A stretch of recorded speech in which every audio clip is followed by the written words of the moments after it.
All right. So this is going to be about 20 minutes long, and we're going to go over the talk show framework. And that's basically planning and pre-production of how to organize your show flow, because it's so important. It's one of the biggest questions I get is how do I structure my show? I know what I want to do. I know what my topic is, but how do I set it up and structure it? Because there's so many different ways you can do a show, right? There's so many different sort of themes and different way, but everything relies on your show structure, and you need to be consistent with it. You know what I mean? So like people want to see your show when they come on your show. They want to know what to expect, and to have a great show flow is really important. So that's what we're going to do tonight or today, depending on where you are in the world. This is actually part of a program that I've created about how to start your own talk show online. It's called the Talk Show Transformation. There's nothing out there like it. There's no other talk show course out there like it. So this is one little snippet into the world of the talk show transformation. And if you are interested, I put a link in the chat there, but you can. I'll send it out later too, and it'll be in the notes. And you can check it out and see if it's something you're interested in. Get all the information. It's going to be really fun. Okay, so quickly, before we dive in, I just want to give those of you who don't know much about me, a little bit about me real quick. My name is Brian Kelsey. It's nice to see you. How are you tonight and today?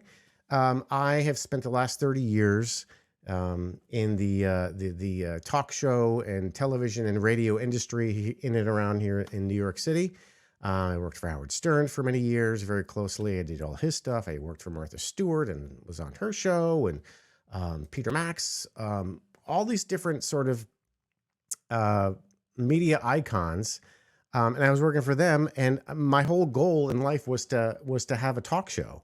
And so I structured my entire career about starting a talk show.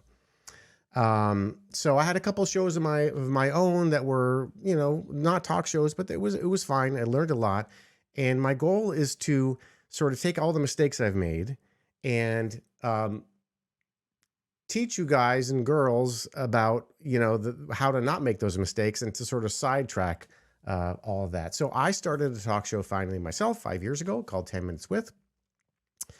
And it's been fantastic, and it's just been a blast. And what I've been doing is there have been a lot of requests for people to me to start a show or to start a course on how to start a talk show online, because there's just nothing else out there. So that's what I've done. It's called the Talk Show Transformation. Again, you can click on the link to find all about that. But I've kind of compile it all into one course. It's a live course, and it starts in August. All right, enough. Let's get down to it. Netherlands, holy mackerel. I'm just looking at there. Hey, Jonathan. Hey, Fatima, James. What's up, James? James wants to see the train drop off some beer. I'm not in my, let me just maximize this. So what I'm in right now, this is my like YouTube setup, which, I can talk you through it another time, but essentially it's, a couple lights and my nice camera. And I've built it so that, again, like the studio in my garage, I've built this so that it's, if you saw the rest of this, it's a mess. But what do you see in the camera? Well, there's that right down there. That's a little bit of a mess. I should take care of that. But it's all about what you see in the camera. Like this, I've specifically positioned this so that I have little lights over there. I've got a little statue over there and everything. And that's what it's about. It's only what people see. That's only what you need to worry about. All right, so let's get down to this. So we're going to talk about, let's just get this up here. Let's see here. Let's get started. All right, so why is the framework important? Well, whether you realize it or not,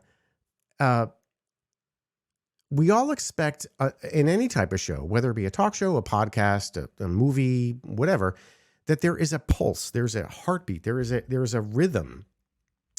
And you don't realize that until it gets messed up. But there is a actual, it's like if you're a musician, I'm a musician, I'm a drummer. And so I use drums as sort of my a way of scheduling or of making a show flow. I really want it to have a solid, steady beat. I want it to keep going, because if not, we're going to lose viewers. If you start, sort of stuttering and the show stalls, that's the word I'm looking for. If it kind of stalls, you're going to lose viewers. You're going to lose people. We all have a short attention span. So you have to have a flow that keeps going and keeps moving, and you need to practice it. And that's the biggest thing, is to practice this sort of show flow. I kind of compare it to, if you are, on like stairs, for example, you're walking upstairs. So stairs are, I think the standard is 8 inches for the risers, right? So when you walk upstairs, you don't even think about, stepping on the stairs. You just walk up the stairs. If one of those stair steps is even a half inch shorter than the rest, you're going to trip, because your mind is so used to that pace, that beat, that rhythm. And there's one it's going to make you trip. It's kind of the same way with the show flow. It's got to keep going. And if it messes up, if you're off a half an inch, you're going to wreck the show. So I want you to have a really good, smooth flowing show. Okay. So the first thing we need to do is, let's get to there, is to basically make an outline. So a lot of people get overwhelmed by, where do I start with a show? Well, I know what I want, but what do I do? You need to start simple. You can't start getting into details until you get just your basic outline. So for example, I have 2 here. Example 1 is basically if you have like a talk show where you are, almost like a daytime talk show where you're just, you have a guest and then you go. You have to start with this. Start very simple. Show open, guest, and close. That's it. That's where you start, because if you go the opposite way and start trying to sort of re-engineer your show, it's gonna get so frustrating. So let's start with that. Show open, guest, and close. Now, example 2 here is what I do for my show, which is a show open, a pre-recorded bit, a desk piece, a break, guest, and close. And I'll show examples of that in a second. But let's start with example 1, a show that's your basic sort of talk show. How do we start? So what I do is I start with these 3 things. Then gradually you kind of break them down. You drill down to each one of them. In other words, we have a show open. What's in a show open? What's the guest? What's happening in the guest? What's happening in the close? Well, here's what happens. Now we're opening it up, right? We've got a show open. What happens in the open? Well, generally you probably want some sort of welcome, right? So there's the welcome. And then you also want to preview the guest. Again, it's still pretty basic right here. You're just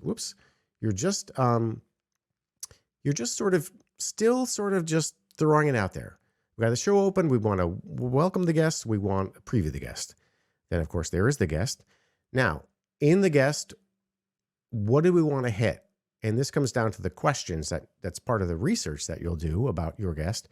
But you want to sort of hit the topics that you want to talk about. So this is hypothetical. This is I'm using a wildlife fires expert as this sort of topic. There were wildfires in Canada, and the smoke was coming down here to United States, and there was a whole big thing about it. And so this is the hypothetical, show.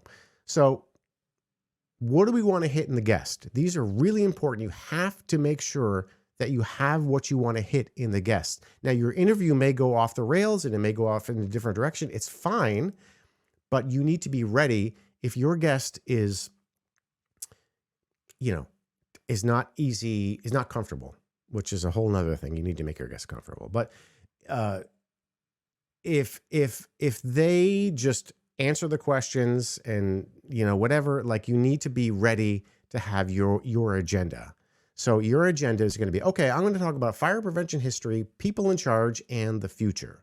Those things. Now from there, you'll like dissect those down into questions, which we'll go into in a second. But those are the things you want to hit, okay? So that's the guest. Now it's a close. What happens in a close of a show? Well, there's thank yous, pleasantries, what have you. Where to get more information. your socials, all that kind of thing. A lot of people could stop here, right? You could stop right here and say, this is all I need. I can put these on cue cards and sit on my show and just read those and I'll remember that. But I like to go much deeper. So now let's drill down even further into this. This is why it's important to start big or start broad, very broad strokes, and really fan it out into the details. This is where I start writing into like cards, like actual notes for myself. So here we are. Now we're getting into more details. So here's the show open. We hit that. We hit the welcome. Okay, what happens specifically in the welcome? Okay, you need to think about what you're going to hit. So for our, hypothetical wildfire story, again, after doing your research and all that stuff, you've concluded that I want to hit Canadian fires that are going on, what's the big impact on the U.S., and who's responsible. Those three things. That's what you want to talk about. And we'll get deeper in a second. You can go into an actual script, but those are the things you hit. And again, some people will stop here. This is all they need. They just need those bullet points and they can remember. But let's keep going down. So like preview guests. John Doe. These are again part of your research as researching your guests, which is obviously so important. What you want to hit specifically. So we've got John Doe, head of this thing. He's fighting fires since 15 years old. He's leading the charge. He joins us now. Please welcome John Doe. Those are at its core the basic things you want to hit. And again, you could stop there, but you might want to put more onto note cards, which I do. Then there's the guest. Okay, the guest comes on. Welcome. Hey, John, you look great. Fantastic. Thanks for coming. Now we're down to actual questions. These are the questions that you're going to write down and that you're going to send to them, to the guest ahead of time, so they know. So we're all on the same page, so they are well prepared and you don't catch them off guard. Because one of the most important things is that guest feels comfortable. You're not going to like try to do something that they're not expecting. And that all comes as part of the pre-show stuff. Not necessarily a pre-interview, but like when you're talking to your guests, or the PR person who's representing the guest, you want to send them these questions. This is what we want to hit, and they'll write back and they'll say yes or no, whatever. So now we're down to the actual questions. So John Doe, tell me about the evolution of your wildfire prevention. What were some of the challenges? And now we're going to the people in charge. And again, this could all change. Like during the interview, this could go off in many different directions. And as an interviewer, you need to be listening and not necessarily looking at your notes. Like you can glance, but you need to be listening because they could go off in a different tangent. And it might make you think, hey, I need to, let's go. Hey, I need to explore that. What you're saying that you did this, and this. How did that come about? So you may not even get to these questions, but you need these in your back pocket as a safety net, because you need, if the guest just does not want to talk and is not comfortable, then you have these to go to and you can have your schedule and it will be all fine. So for example, again, you've got the future. What went wrong here? How could we prevent it? What do the wildfires look like? Whatever it is. Then we get to the close. Of course, the close is, it's a close. What do you want to say? You need to transition, and there's a very unique part of ending the interview and going to the sort of thank you for coming, and now it's time to go. But it's a very delicate balance. But you could say, thank you for coming, and then of course we get more specifics. Where do you get more information? How do I reach you? And then, of course, you yourself, for your show, you need to hit that. Thanks for joining us. If you want more information, hey, check us out on Instagram and blah, blah, blah, and TikTok, yada, yada, yada. And then you're out. So you could stop here. But I still like to go, and you can see here that we could boil this all down to an actual script.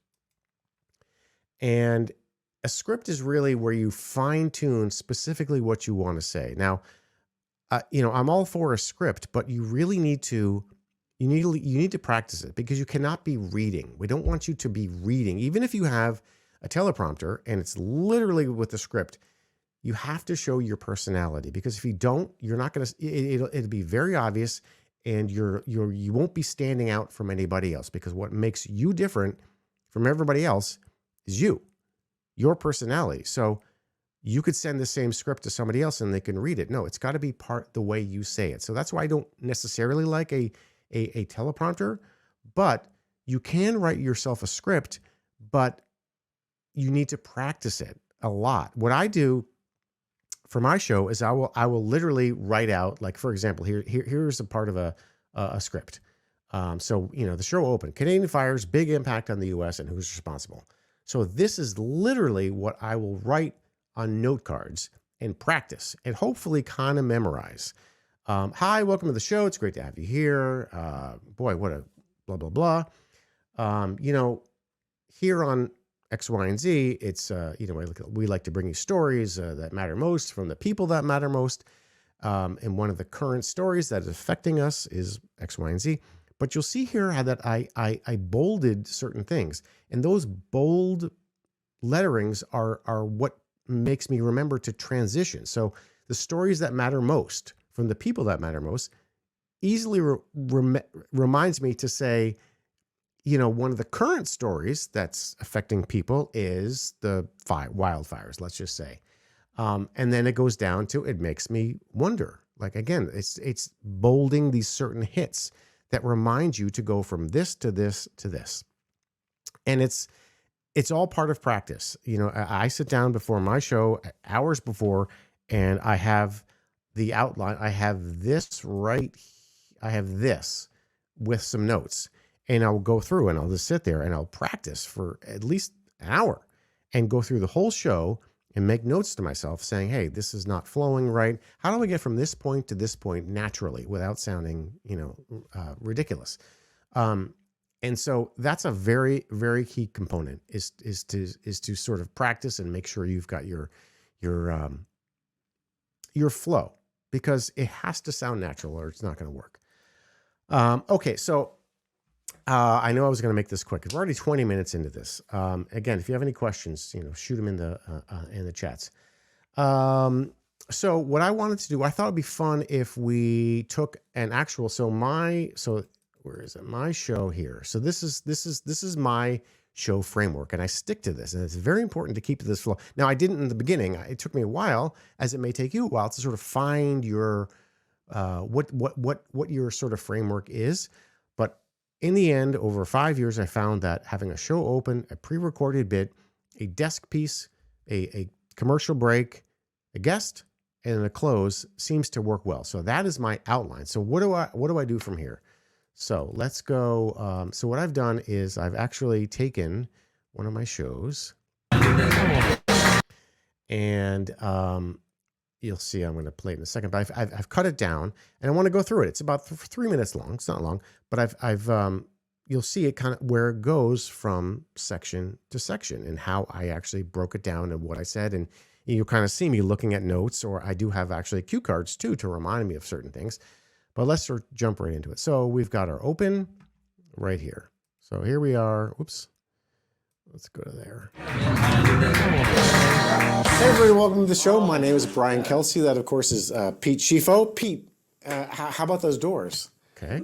I know. So right to the garage doors. We're still in the open. Our last episode, garage doors. I could not get into the garage because the garage door was broken. So we reached out to our friends at Real Craft, and they sent us these amazing solid mahogany doors. Right. Hey, you can see right there on my desk. Those are the notes that I'm talking about. And what you don't see is when I'm editing this, I'm sort of editing out. If I catch myself looking at my notes, I try to edit that out because I don't like the way it looks. Looking at notes, we all look at notes, and it's totally fine. But if you have the ability to edit, try to edit that out. So, okay, so here we go. We're still in the garage doors. I got my notes.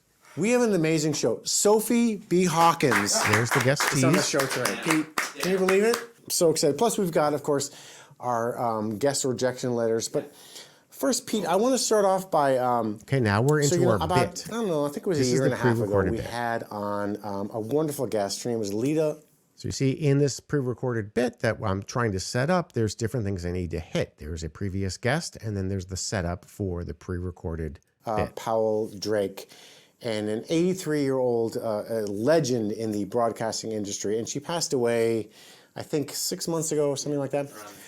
But when she was here, she was so nice. She was very concerned about where I keep my car in the garage, how is the temperature, where do I put my stuff. Take a look at this clip.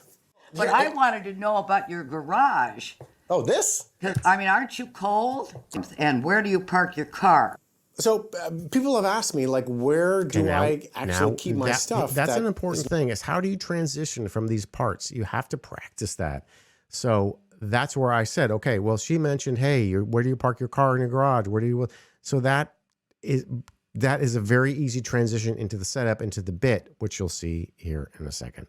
Normally in a garage, where do you keep your car? Where do you keep your like rakes and all that stuff? So we thought it'd be fun to take a little tour inside my house and show you exactly where I keep my garage items. Take a look. Well, welcome to my lovely home. You know, I found there's a lot of convenient places. Bit goes on. Car in your living room leaking oil on the carpet. Cheers.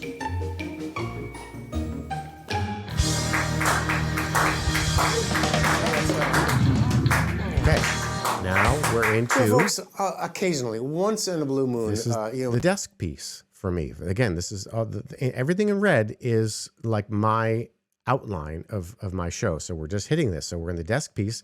So what is the desk piece? The desk piece is generally on a late night talk show.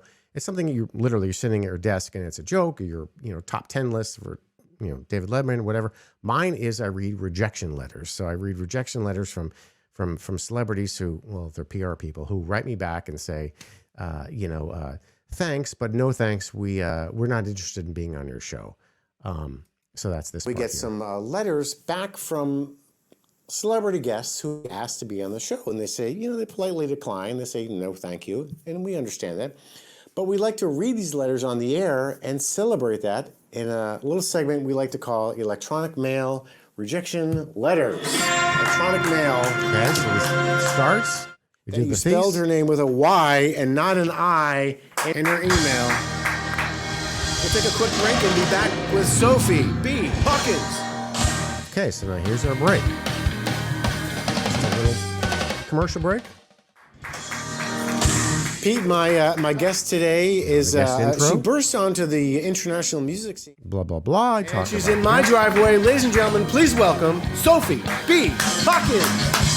Oh, hi. There she is. Thank you.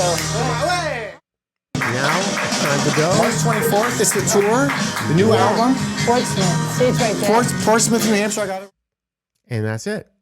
And that's how it goes. Like, if you follow that your framework, and people will learn to expect that. And it's you don't realize it, but it's one of those things where if you're not consistent, it's very uncomfortable for a viewer. You have to remember that. It's very you need to stay true to your brand.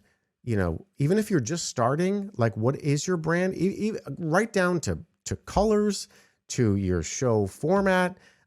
Whatever it is. And that's a big thing. And so, the key is to really, again, with your show framework, to start with really broad strokes, really just a couple of things, get a basic structure, and then drill down deeper, all the way down to note cards. And if you want to use a teleprompter, I don't recommend it.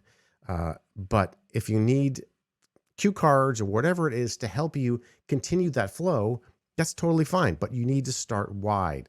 And it may take, you may write down tonight my 4 different parts of the structure, which is totally fine. You may just marinate on that for weeks and not even move to the next part, which might be, okay, so what do I want in this? It takes a while to really do that. And it takes some experience, in trial and error. Believe me, if you look at my earlier stuff, it's horrible. It's awful.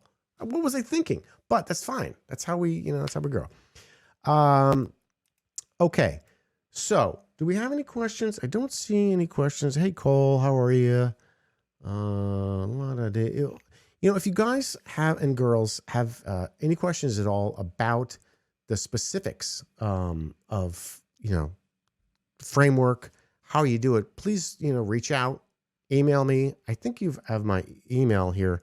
And I see a bunch of people online here who are part of the course, which is, which I wanted to just bring this up here. Not that, this.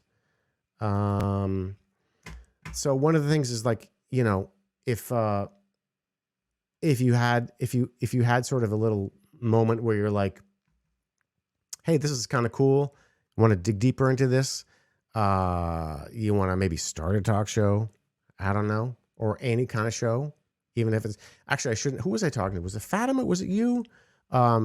Where it's not a talk show, it's a conversation. If you want to basically start something like this, my course starts in August, early August, and it's a live course, 6 to 8 weeks. And part of the course is just, even after the course, you have access to myself for as long as you need it, and part of our own little group. The whole point of this is that it should be a community where we all work together and share ideas and stuff like that. And hold on a second here. This just in. Oh, a dialogue. Fatima says a dialogue. That's true. There's talk shows, but you're not just talking. It's a dialogue. It's a conversation. You're finding out. Let's see here. Cole says, hey, Cole. Cole is amazing, by the way. Well, you're all amazing, but Cole really, how do you make your framework unique? Let's see. How do you make your framework unique? Oh, by the way, Cole just had a baby. So Cole, congratulations. He's a new dad. How do you make your framework unique from other frameworks? Well, it all depends on you. So Cole, like your personality, your personal style dictates your framework. So I've talked to a lot of people who are doing comedy shows. They want to do sort of almost like in a Saturday Night Live, where there's a little bit of dialogue, but there's a lot of different sketches, and that's your framework. Maybe you're not so comfortable on doing being behind a desk and doing an interview, but you are comfortable with doing bits and pre-recorded stuff and sketches and stuff like that. Well, now that's you. So that's your framework. So now your framework is, hey, I'm Joe Schmo, and here are my bits that I've made, my sketches, and that's part of my personality. I'm loose. I don't take things so seriously, whatever. It all comes down to your personality. So the framework doesn't have to be intro, guest, close. It could be cold open. It could be cold open, meaning like you start the show like a Saturday Night Live. I'm using that as an example because that's the easiest example. A cold open is when you start right into, like, let's say a bit. And a bit by, I mean like some sort of, written out. I'm trying to think of how to describe a bit. It's either a pre-recorded thing like you saw on my example there, or it's some sort of live thing where you're not starting the show like music and fanfare. It just starts right into the sketch, and then maybe it's cold open, and then maybe it's a quick monologue, and then maybe it's sketch, and then a close. It all depends on your personality. Let's see. James asks, let's see, what do you got here, James? What's up, JD? Could you pre-record the stuff before guest arrives, or is it in real time? Oh, so that's a great question. So, James, what I do, just to give you a little behind the scenes, I need to make sure when the guest arrives that we are ready to go, and that the cameras are rolling, everything, because in my situation, it's a little different. I'm in a garage. The guest literally pulls up in their car. Pete, my co-host and producer, goes outside, mics them up with a lav mic while I'm inside. Garage doors are closed. They don't know anything. I don't see the guest. They don't see me. We don't know anything. And then Pete comes back in, and then boom, we start the music, and the garage doors open, and it's music, and it's a really fun experience. So that's all sort of got to be timed very well. In other words, the cameras all have to be checked and rolling. Microphones have to be checked and rolling. And I don't want the guests to wait because in my case, they're celebrity-ish. And my whole angle is that, hey, I don't want you waiting around. I want it to be convenient. I want you to be able to pull up, come in, do the thing, get out and leave. Low friction. So what we do is we will record the first half of the show earlier in the day. Pete and I will do the whole thing. We'll do the, guest rejection letters, all the other stuff, and go right up until that break where you saw there's a break. And at that break, we'll cut. And then when I'm editing it, I just edit the two things together, and that's it. So whatever you have to do, but editing is a big part of the process, and editing does definitely help with the pace and the flow, and and that's a whole nother story. That's something for another day is the editing. But that does have a lot to do with the framework because you can take out a lot and you can position yourself differently if things don't go right, which they don't often. Editing can save you and can really help you. And again, that's why the more cameras, the better, I always say, because a lot of different cameras can save you. So if I have a GoPro camera in the back of my garage that has saved me so many times when there's just been cameras have died or there's been whatever, and I need to cut to something to help to tell the story of the show. And again, to follow that framework. And that does help a lot. All right. Oh my gosh. It's a half an hour. It's time for dinner. What's everyone having for dinner tonight? Any other questions? Okay. That is fantastic. Hey, I can't thank you enough. Hold on. Let me bring up a little music here as we're sort of going out here. Let's do a little rock music. I can't thank you guys enough for stopping by. You've all been amazing, and I love seeing all your comments. And again, reach out if you have any questions. If you're interested in this crazy talk show course that starts in August, hit me up. And again, I'll bring it to the top of the chat, just in case anybody wants more information. Right there. And I just want to thank you all again for joining me. I hope you have a wonderful rest of your evening, and we're going to do another one. I don't know. Think about the topic. If you guys have a specific thing you want me to hit, reach out and we'll hit it. And until then, let's just rock out a little bit, and we'll see you next time.